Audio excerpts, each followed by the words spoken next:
চলে এসেছে নতুন মাটি। মিরপুর শেরেবাংলা জাতীয় ক্রিকেট স্টেডিয়াম এখন বিপিএল এর জন্য প্রস্তুত হচ্ছে। মাঠের মধ্যে যে ড্রেনেজ সিস্টেম আছে সেখানে পানিতে জমে কোনো মশা যাতে জন্মাতে না পারে সেজন্য কীটপতঙ্গ বিনাশকারী যে স্প্রে সেটি করা হচ্ছে এবং মাঠকর্মীরা সকাল থেকেই ব্যস্ত। মিরপুর শেরেবাংলার প্রাঙ্গণে দেখা গিয়েছে নতুন মাটি ইতিমধ্যেই আনা হয়েছে। বিপিএলকে সামনে রেখে উইকেট প্রস্তুতিতে বেশ ব্যস্ত সময় যাবে কিউরেটর মাঠকর্মীদের। প্রতিদিনই বেশি বেশি পানি দিয়ে মিরপুরের যে উইকেট আগে থেকেই আছে সেটি নরম করে রাখা হচ্ছে। অন্যদিকে টনি হেমিং এই মুহূর্তে ব্যস্ত আছেন চট্টগ্রামে, যেহেতু সেখানে বাংলাদেশ আর আয়ারল্যান্ডের মধ্যকার টি-20 সিরিজ অনুষ্ঠিত হচ্ছে।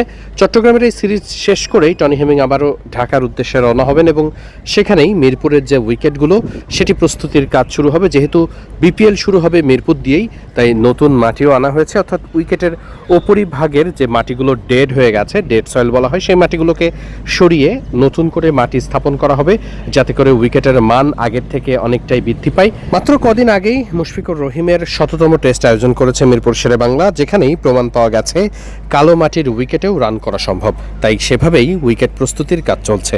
বিপিএলকে সামনে রেখে সব ধরনের প্রস্তুতি চলছে।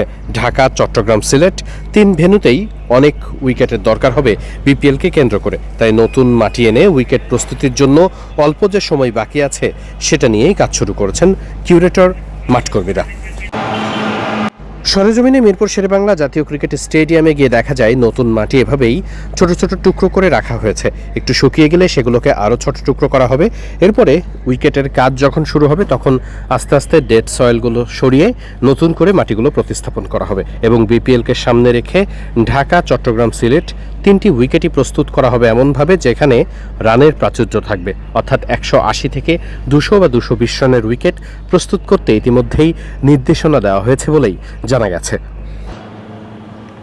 মিরপুর, চট্টগ্রাম কিংবা সিলেট 3 ভেন্যুর উইকেটের ধরন 3 রকম। 3 ভেন্যুতেই ব্যবহার করা হয়েছে আলাদা আলাদা মাটি, তাই এক একটা উইকেটের গঠন প্রকৃতিও আলাদা। তাই মিরপুর, সিলেট, চট্টগ্রামের উইকেট প্রস্তুতির জন্য আলাদা প্রস্তুতি দরকার হয়। খুব স্বাভাবিকভাবেই মিরপুরের জন্য একটু আগেভাগেই প্রস্তুতি নিতে হচ্ছে, কারণ বিপিএল শুরুই হবে মিরপুর দিয়ে। তাই দ্রুতই ভালো উইকেট প্রস্তুতির জন্য কিউরেটর মাঠকর্মীরা ইতিমধ্যেই কাজ শুরু করেছেন।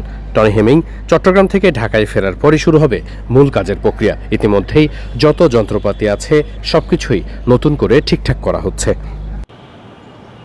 যেমন নির্দেশনা রয়েছে এবং টনি হেমিং কিউরেটরদের নিয়ে যেভাবে কাজ করছেন তাতে করে আসন্ন বিপিএলে খুব ভালো সম্ভাবনা আছে উইকেটে বড় রানের।